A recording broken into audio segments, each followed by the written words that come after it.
जल्द आ रहा है सिर्फ सोनी पर।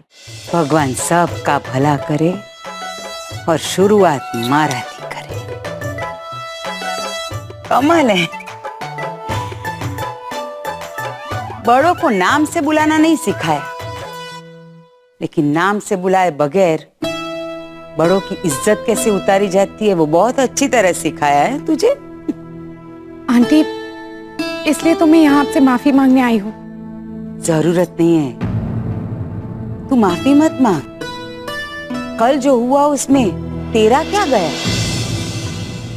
इज्जत मेरी गई।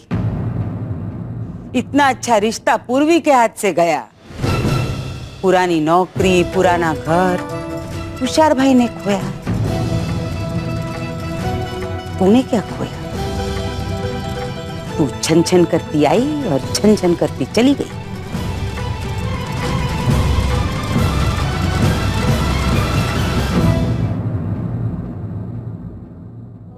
प्लीज आंटी, जो कुछ भी हुआ उसमें तुषार अंकल या पूर्वी की कोई गलती नहीं है। आप मुझसे गुस्सा है ना, तो मुझे सजा दीजिए।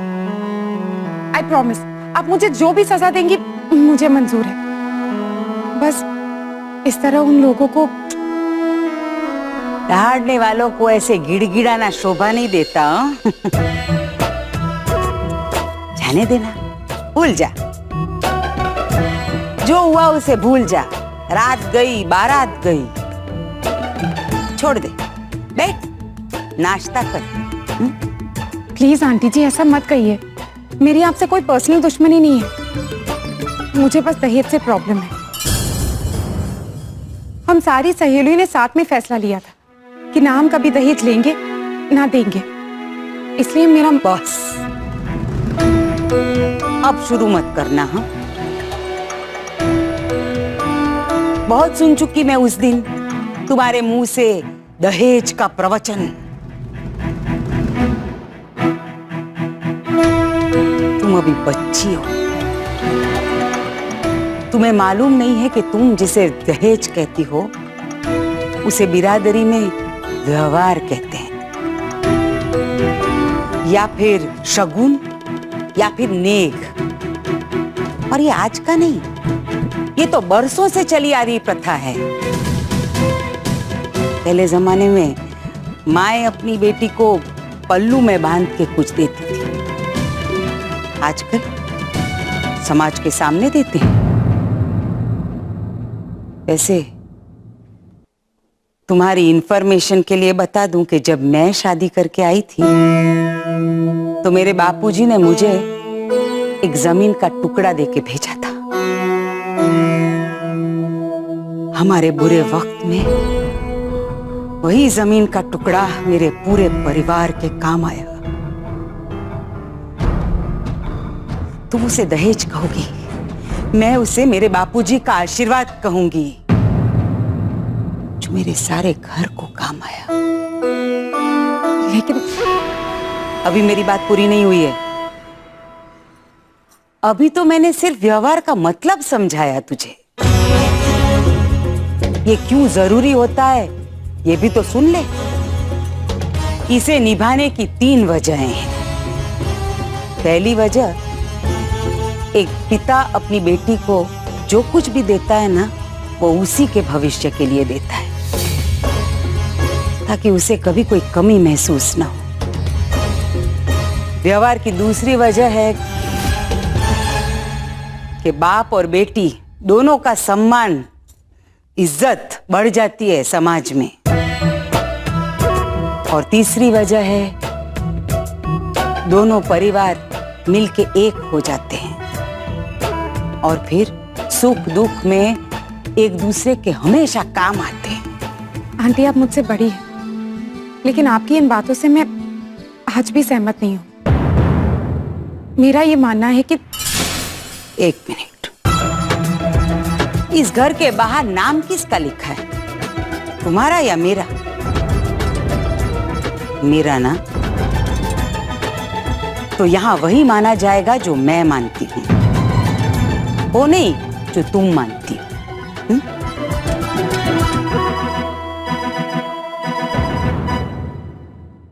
अब बोलो। ठीक है आंटी, अब इस विषय में मैं आपसे कोई बहस नहीं करूंगी, लेकिन मेरी एक रिक्वेस्ट है। भले ही आपके और मेरे विचारों में फर्क है, लेकिन इतने सालों से जो आपने तुषार अंकल पर भरोसा किया है, उसमें मेरी वजह से कोई फर्क नहीं आना चाहिए। प्लीज आंटी, उन्हें माफ कर दीजिए। मैं आपके आगे हाथ जोड़ती हूँ। नहीं नहीं, मेरे आगे हाथ मत जोड़। मेरे आगे अगर कोई हाथ जोड़ता है ना तो मैं पिघल जाती हूँ। अब तो तेरी बात माननी पड़ेगी। Thank you aunty. आपने अरे तू पूरी बात तो कभी सुनती ही नहीं है। मैं उनको माफ कर दूंगी, उनकी नौकरी, उनका घर सब वापस मिल जाएगा, लेकिन मेरी एक छोटी सी शर्त है।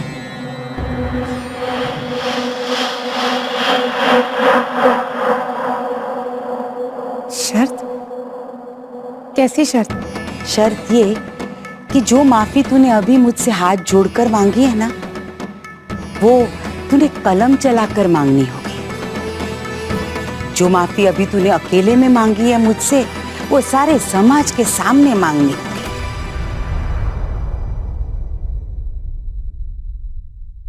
समाज के सामने तूने मेरी इज्जत उछाली थी, तो कल के अखबार में तुझे एक इश्तिहार देना होगा कि पूर्वी की शादी तेरी वजह से टूटी है और उसकी वजह से तू मुझसे माफी मांग रही है।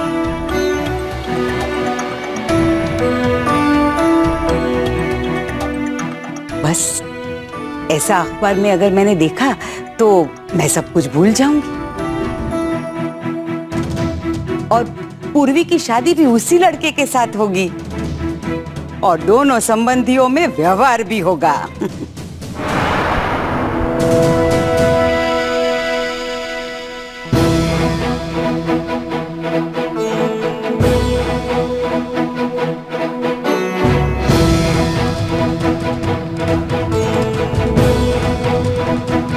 मैं कल सुबह के अखबार का इंतजार करूंगी। तुम सोच लो तुमने क्या करना है। हाँ?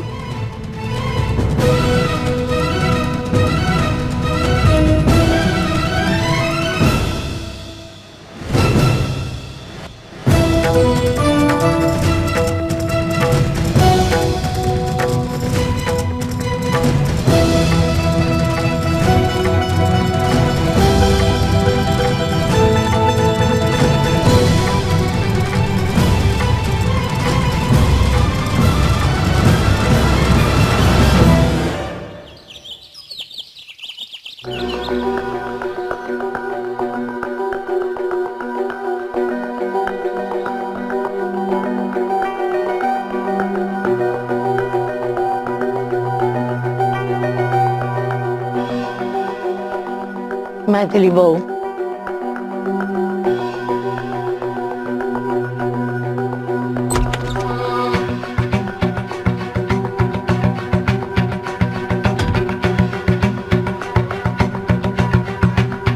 अभी गई विक्रा? उमा बहन मिली ना? क्या हुआ चंचल, तू कुछ बोल क्यों नहीं रही? मुझे तुझसे बात करनी है, तू चल मेरे साथ।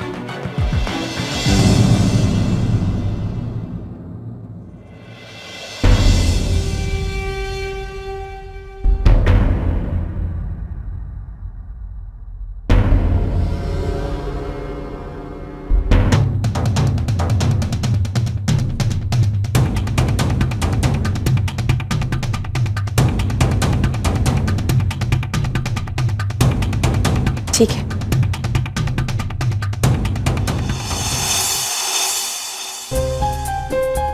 वो क्या रहा है? क्या पता बा, जरूर कोई प्लान बन रहा है। ए, तो तू क्यों सुन रही है? मैं वो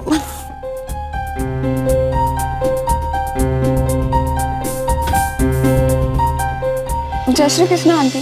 जय श्री कृष्ण दादी। मैं अभी आई। अरे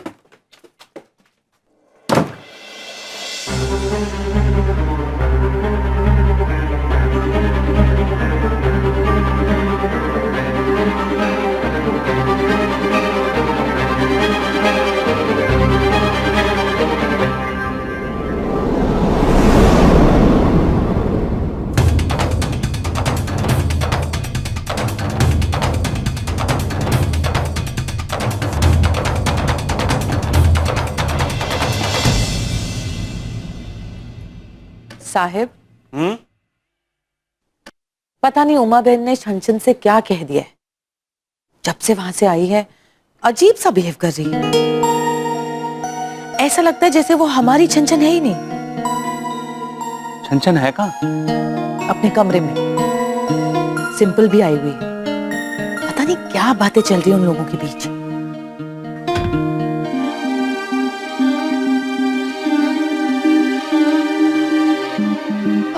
जय श्री कृष्ण अंकल।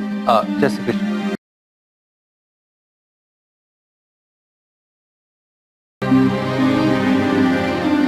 मिसेज, आप बात कीजिए छनछन से।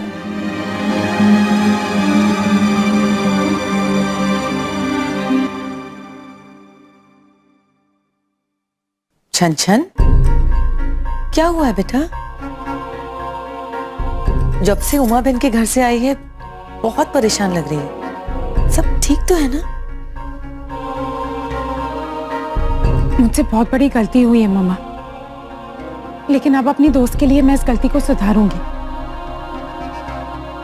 जो गलती मुझसे पूरी बिरादरी के सामने हुई थी, अब उसी गलती को पूरी दुनिया के सामने सुधारूंगी।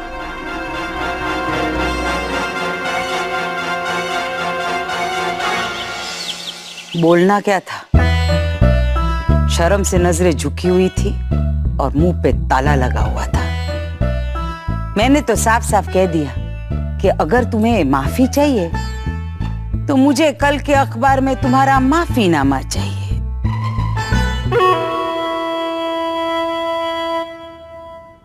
इसे कहते हैं शेर को सवा शेर। मैं भी इनसे यही कह रही थी कि उमा बिन का कोई अपमान करे और उमा बिन सहन करे, ऐसा हो नहीं सकता।